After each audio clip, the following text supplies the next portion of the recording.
course, the fact that the expiry date on that is August the 27th, and that's a constitutional deadline. The National Assembly is the only institution, which is yet to actually satisfy that particular requirement. And joining me in studio to elaborate on this and Parliament's options is Priscilla Nyokabi, who is the Vice Chair of Parliament's Legal Affairs Committee. Thank you so much for coming. Thank you. And actually, you are a beneficiary, basically, of this one-third gender rule because you are a women's rep for Nyeri.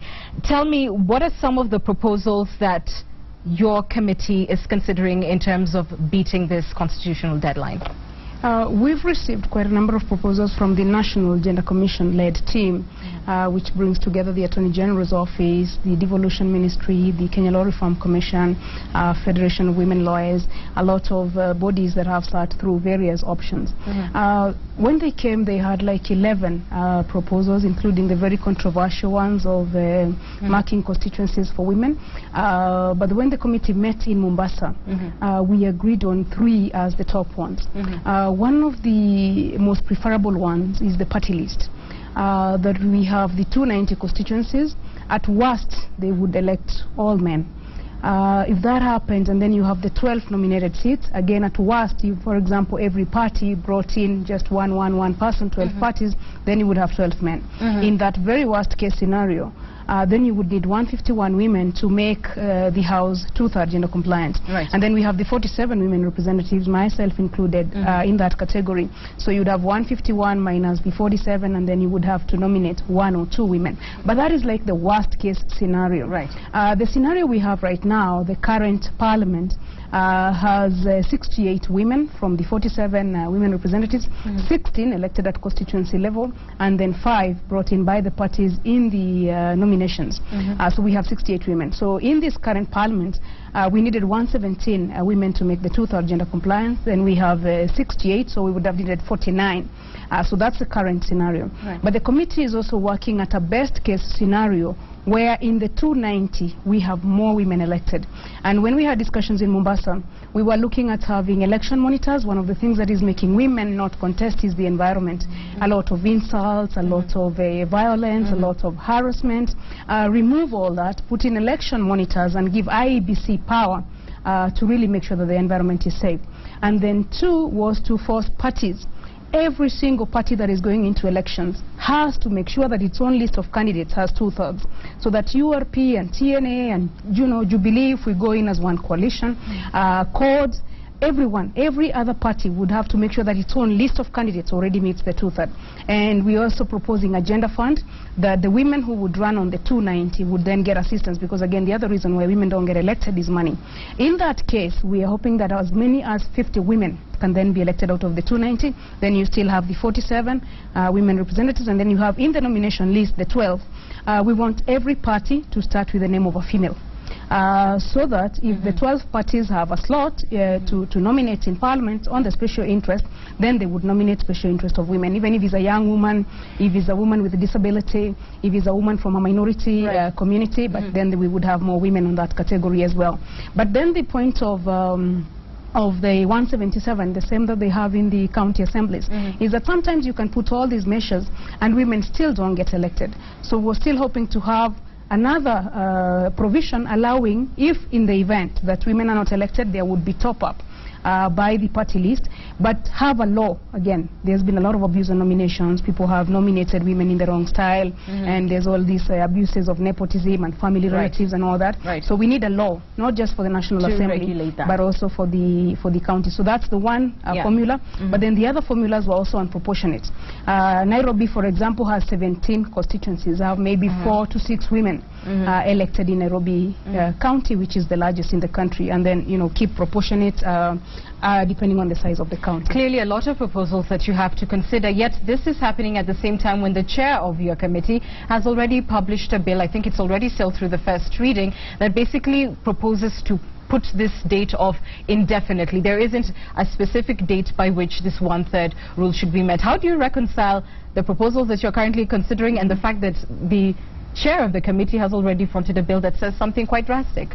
The bill is going to go into public hearing and into public consultation, and so it will depend on what comes out of the public hearing. So this is a first step, and the bill that the chairperson has published is not alone. So he's published the bill on progressive together with the two-third law, with all the measures that we have discussed, that then make the parties and give IEBC power to compel parties to observe the two-third gender law. So in the public discussions, if that proposal goes, that's fine. But we, as the women parliamentarians, together with other very progressive people of our country, because what we are saying is the country has to be led by both men and women. And so postponing this promise might not satisfy the requirements of the Supreme Court decision. The Supreme Court decision requires that by 2015 of August, we have a formula or we have measures that allow women to be elected. So we're going to see how that goes with the public hearing. All right. You know, the obvious criticism, and we've heard this right from when this was just a proposal, you know, at the Bomas days, etc., has been, why do you need to have, you know, this affirmative action for women? And the hope was, I suppose, by the coalition of the willing, quote unquote, was that when these women actually get into position, they would do something drastic, and you would feel the change in leadership, that we would get perhaps this much more development because more women are holding these positions. But that doesn't appear to be true. Speaking of this current session of Parliament, what would you say that you can boast of amongst the female parliamentarians? What have they brought to the House that is peculiar or different or noteworthy? One of the things that we've brought, which has been very critical, are the sets of family laws, including setting the age of marriage in our country as 18 years. We still have a lot of child marriage.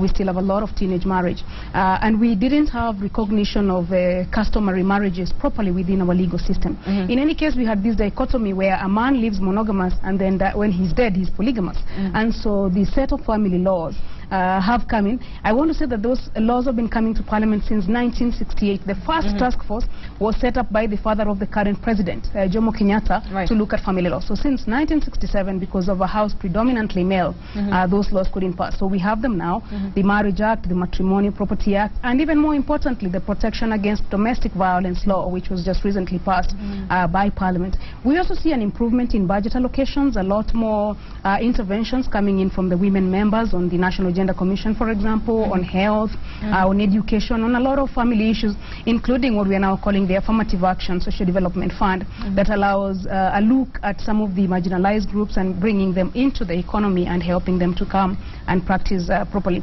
But it's important. I mean, it's a principle that you cannot underscore.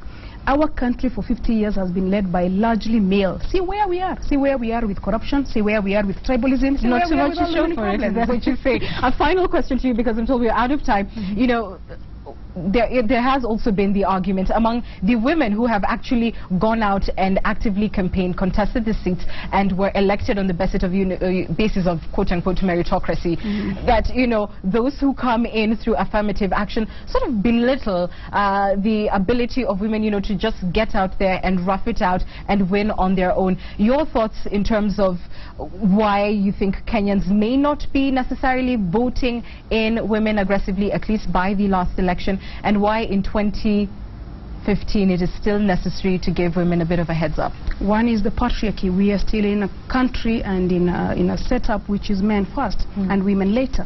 If you look at our political party system, it is heavily male. Our politics are not politics of issues, they're not politics of direction, they are politics of tribes. And so for as long as the tribes are male controlled, for as long as our politics is very patriarchal and very tribalistic in nature, women are going to need to be assisted by law. And yet when women come into the political space, it starts to realize, look at what the First Lady is doing, for example, on maternal health. So there are values that women bring. I think it is premature to judge the women who've come in, because we've been 50 years on this patriarchal system, and only since 2010 and only since the 2013 election I've seen the 47 women reps. But look at countries like Rwanda, which are reaping heavily from investing in women leadership. And even in Kenya, I think that if we invest heavily in women leadership, we're going to see less corruption. Look at the list that came out recently. We have like in the ratio of 1 woman to every 9 men. So, you know, clearly men are more corrupt than women. We are also seeing the tribalism. Women are peacemakers, and women are conciliators, and women are consultative. I mean, we want to see more consultative politics, politics of discussion, politics of negotiation.